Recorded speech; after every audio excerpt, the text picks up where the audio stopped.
So, real quick, just brought Millie in before a storm hit. She's been out in her outdoor enclosure all day, and so she's now back chilling. And I noticed I haven't done an update on this thing, being her little bioactive enclosure, in a while. But since I put this together a year and a half ago, I really haven't added any isopods. You know, it's literally, it takes care of itself. So just to show you, a year later, I actually have to pull some of the isopods out of this enclosure on occasion to put in some of the other enclosures, like the Accu monitors. I think the Accu monitors may hunt them a little bit more.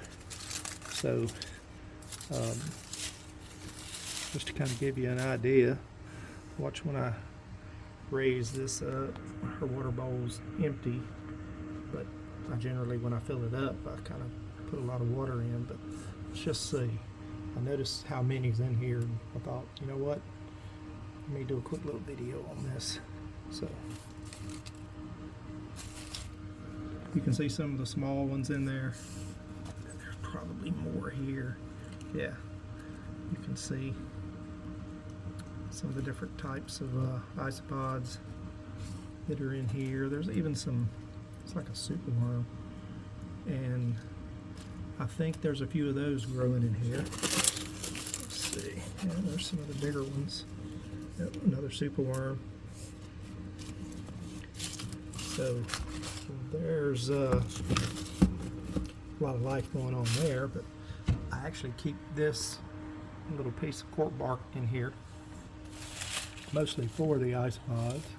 And I'd literally, other than spot cleaning this thing, if I notice that she uses it right away, it pretty much takes care of itself. But let's just flip it over. Yeah, see?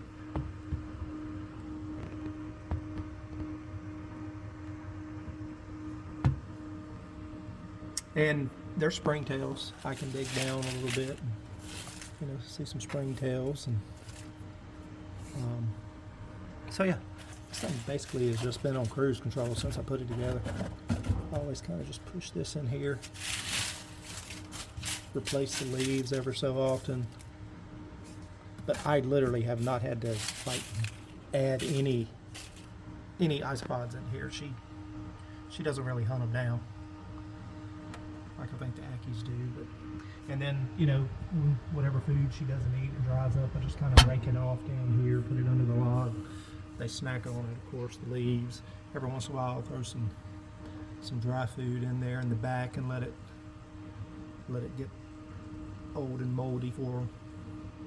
But anyway, like I said, I just noticed the other day, this thing used to have some live plants, but she decided to eat them and dig them up, so we gave up on trying to keep live plants in here. This is her 80-gallon aquarium that I turned into a Barnhouse. So I can back up on it a little bit. Lights are out. So yeah, call this the Barnhouse build. It's basically built to mimic a barn house. So she stays in this and her outdoor enclosure, which is twice the size of this. She spends most of the days out there. I bring her in the evenings, and she beds down and usually right over in that corner, covers herself in leaves and goes to sleep. But anyway, like I said, this thing's been on cruise control for a while. Put a little water in here and she'll be ready to rock and roll. So anyway, I just thought I would look at some of the little cage mates, the critters that she has with her. And there's a few dubias in here as well. Some of the dubias that she doesn't eat right away, they get loose in here, and she picks them off every now and then. So yeah, anyway, All right, dude. Let me get you some water. Peace.